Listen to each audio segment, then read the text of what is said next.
xam dafa màcc ci loolu seen parcours ak seen vécu tax na ñoom en tant que membre du F24 ñu jàpp ni am na solo pour que tey ñoom ñu ñëw mu am ay kàddu yu ñu jibal pour que sénégalais yi ñu jot ci. Man li may tàmbalee gannaaw bi ma ñaanalee malheureusement ay ndawu Sénégal yi nga xamante ni ñàkk nañu seeni bakkan ci fan yi ñu jóge muy policier bi nga xamante ni ñàkk na bakkanam victime la, ak ndaw bi nga xamante ni ñàkk na bakkan Kër Mbay Fall, ak keneen ka nga xamante ni boom nañ ko ci Ziguinchor, di ñaan yàlla xare leen àjjana, di naan ñoom ñëpp ils sont des victimes du régime de Macky Sall. leneen li mooy di masawu bépp sénégalais te yàlla xam na ni bëri na tey ay sénégalais yi nga xamante ni jëlee nañ ci ay gaañu yu tar, ay gaañu yu métti lool, di leen masawu seeni famille ak seeni njaboot. li may njëkkee mooy maître Tine ñëw na ci procédure yi nga xamante ni au plan institutionnel ak au plan juridique F24 au nom des forces vives de la nation dina ko amal au niveau national et international. Damay ñëw rek bamtuwaat li nga xamante ni moom la coordonnateur daanele monsieur Mamadou Mbodj, mooy gannaaw bi ñu amalee manifestation bu am solo ci vendredi bii ñu jóge, ay milliers et des milliers de sénégalais ñu ñëw place de la nation wuyu si appelu force vive de la nation. gannaaw bu ñu leen ci gërëmee di leen sant bu baax ci seen taxawaay, dañu leen wax ci texte bi nga xamante ni doyen Mamadou Mbodj daaneel na ko sànq ni nañu waajal ndax fan yi di ñëw dinañu lancer yeneen manifestation yi ni mel yu pacifique, waaye ci bii yoon au-delà de Dakar un peu partout ci département yi ak ci diaspora sénégalaise, pour que Macky Sall mu xam ni troisième mandat mënu fi amee, c'est pas possible. Que Macky Sall mu xam ni peuple sénégalais du nangu artifice politico juridique yi nga xamante ni mu ngi koy utiliser woon na ko déjà écarter ñaari candidat, que tey jii ni mbëbëtam mooy utiliser waat ko pour écarter ki nga xamante ni moom mooy Ousmane Sonko. loolu mënul nekk te du nekk. peuple sénégalais dina ci am taxawaay bu am solo pour que mu bañ a jàll te du jàll. leneen li aussi mooy lépp lu jëm ci prisonniers yi nga xamante ni ñu ngi ci kaso yi, les prisonniers politiques, que ce soit les prisonniers d'opinion ak prisonniers yi nga xamante ni ci exercice droit constitutionnel u marche pacifique jàpp nañ leen, ñu ngi ci biir kaso yi. boobu ba tey ñu ngi waxoon ci li jëm ci 300 et quelques, tey jii nii ci chiffres yi ñu jot ci manifestation ñetti fan yi am na tey li ma jot li jëm ci ay au niveau de Dakar rek lu jëm ci ay 70 arrestations yi nga xamante ni nit ñi gis nañu ay vidéo wu torture yi nga xamante ni am na ci yenn gendarmerie yi ak yenn commissariat yi. maître Tine wax na ko, am na taxawaay buñ ci am, waaye bokk na ci aussi manifestation yi ñu jëm Dakar ak fépp, que sénégalais yi ñu taxaw temm pour que yëf yi dàkk, que lii mu arrêté. leneen li may wax nag mooy ce dossier je suis très à l'aise pour wax ci, parce que ca tàmbali bi gisoon ngeen en mars 2021 bi mu commencé jib, sénégalais yëpp de façon légitime,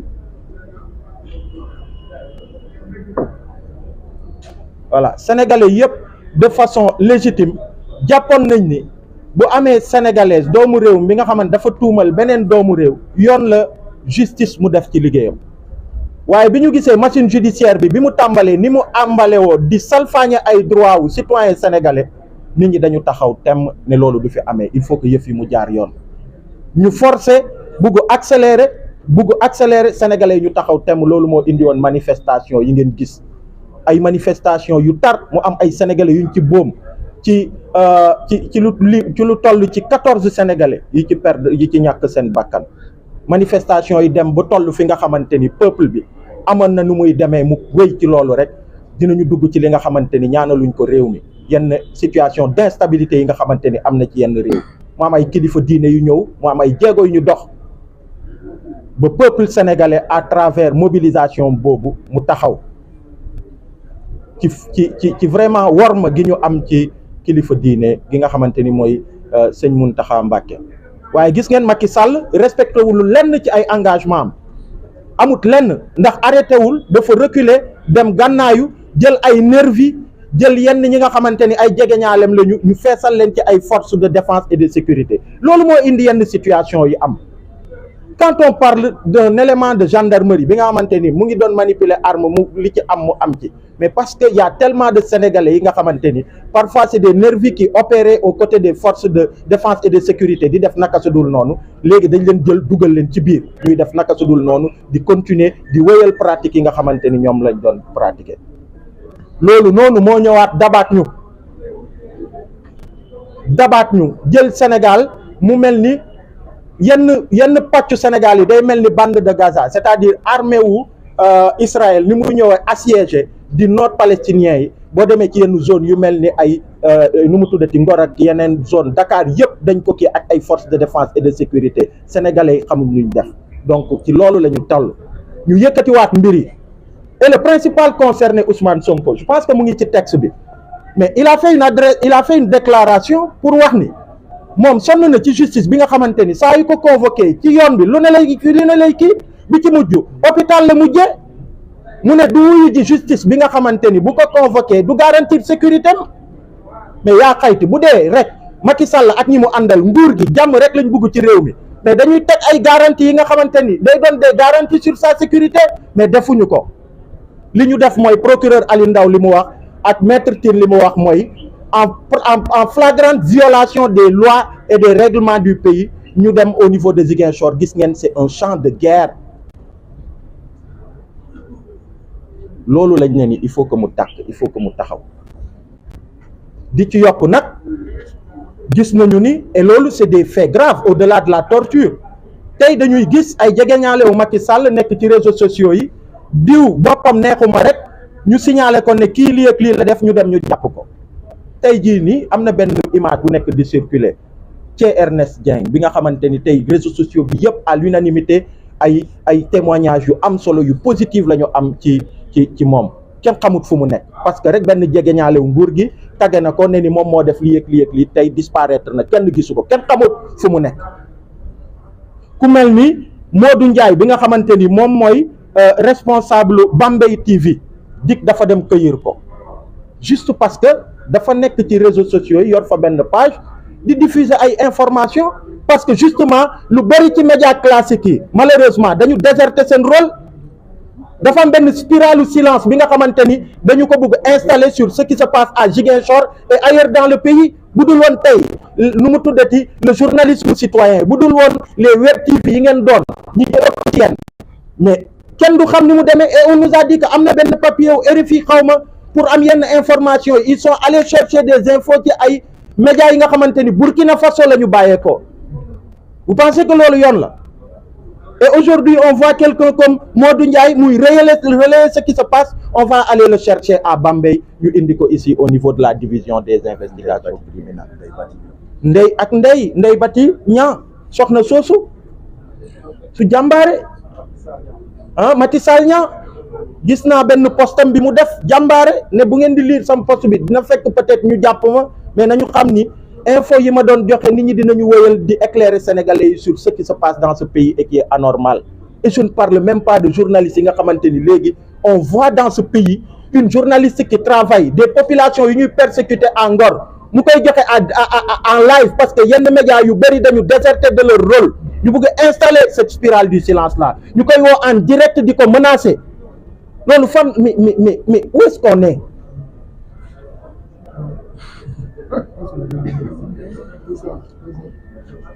syndrome Hissène Habré wax na ko y a le syndrome Hissène Habré qui est en train de guetter le président Macky Sall par toutes les voies possibles sénégalais yi wax nañ ko jox ko une chance de pouvoir sortir par la grande porte mais malheureusement dafa mel ni dafa dëddu cette grande porte là et aujourd'hui y a le syndrome Hissène Habré moo koy guetter parce que cas wu torture yi amoon au niveau du Tchad yu ci bëri yooyu la organisme de défense des droits de l'homme yu documenté ba ñu topp Hissène Habré ci ay attaques at gis ngeen fi mu mujjee mu am benn tribunal spécial bu ko daan mu nekk fii ci Dakar ba fi mu mujj gis ngeen ko loolu moo nekk di guetter le président Macky Sall malheureusement parce que par A ou B il va partir au lendemain des élections de février 24, il ne sera plus président de ce pays. Et tous ceux qui sont qui régime, le ministre de l'Intérieur et le ministre de la Justice, qui sont responsables au premier chef qui les am, il faut qu'il démissionne, c'est une première chose. C'est parce que ñu ngi la tabb ci parce que commissaire de police nga wala fan nga ak xawma lan, tu te permets pour ta promotion personnelle, pour sa carrière personnelle, ngay jël ay sénégalais di leen torturer, nga foog ni loolu France lay doon daal di xëj, mais da ngay nax sa bopp, da ngay nax sa bopp, parce que ce nguur la nguur gu éphémère la day dem en février prochain. Ku ci nekk responsabilité bi nga am ci lii nii yëpp di xew, billahi du ma ñaan du bon du ma waat, mais dinga ko layoog justice au Sénégal le moment venu. Excusez-moi, je parle avec le cœur parce que l'heure est grave et il faut que les gens arrêtent de se taire. Un message aussi à Kilifeu diine yi, on parle de régulateurs sociaux. Un message parce que suñu kilifa Sëñ Mountakha Bassirou moom moo ñu ñaanoon en mars, ñaan peuple sénégalais pour que mu arrêter les manifestations, ñu dakkal manifestation yi sans condition presque, à part quelques points. Macky Sall mu jël ay engagement yu mu respecté wul. Le seul engagement qu'il a respecté, c'est d'aller surarmer nos forces de défense et de sécurité pour que ñuy boom ay Sénégalais. Donc je m'en arrête là. Je pense que li ma waroon wax yëpp wax naa ko. Di leen jaajëfal encore une fois. Merci beaucoup.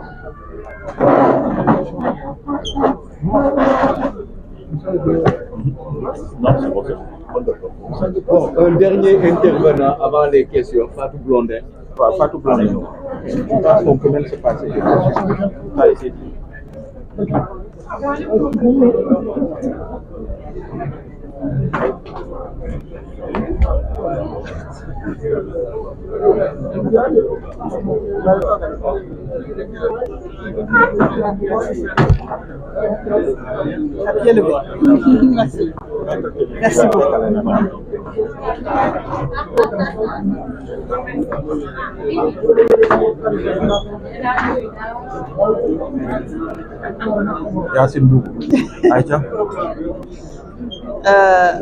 Bonjour à tous.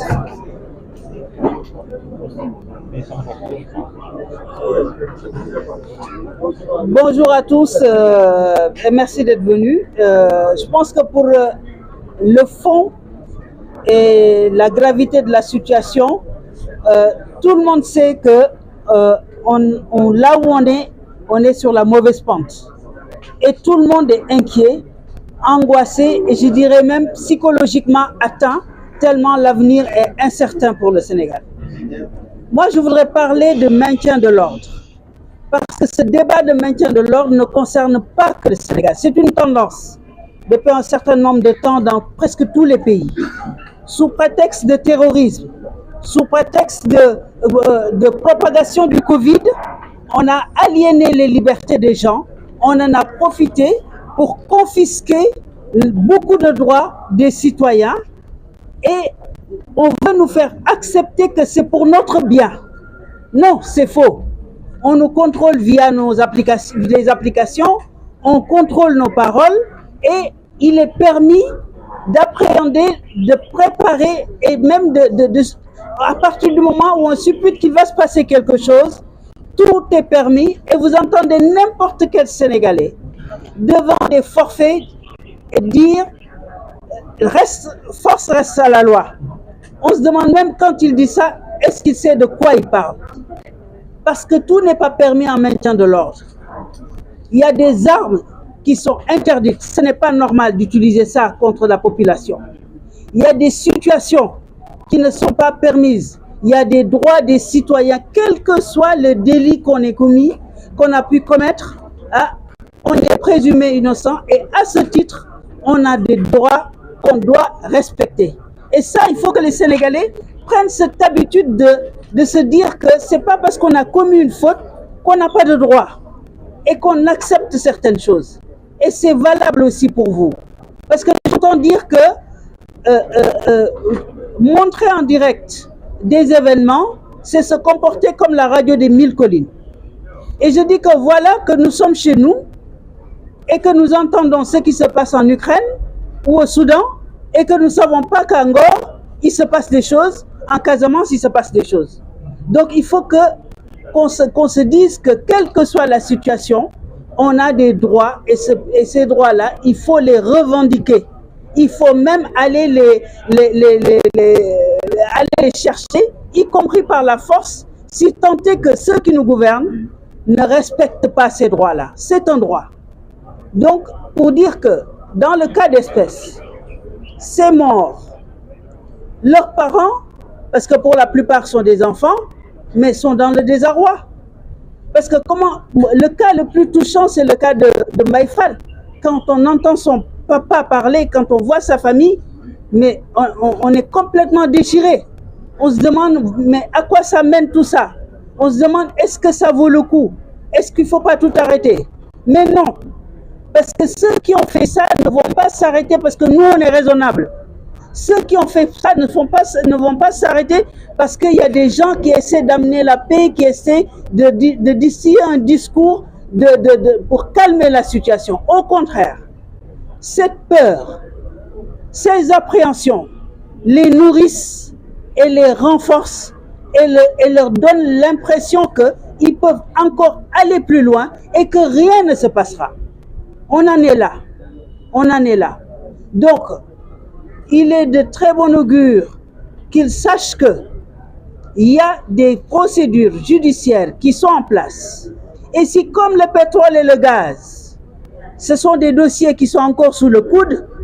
viendra forcément un moment où ces cas de mort, ces cas de torture, tous ces cas, ces blessés,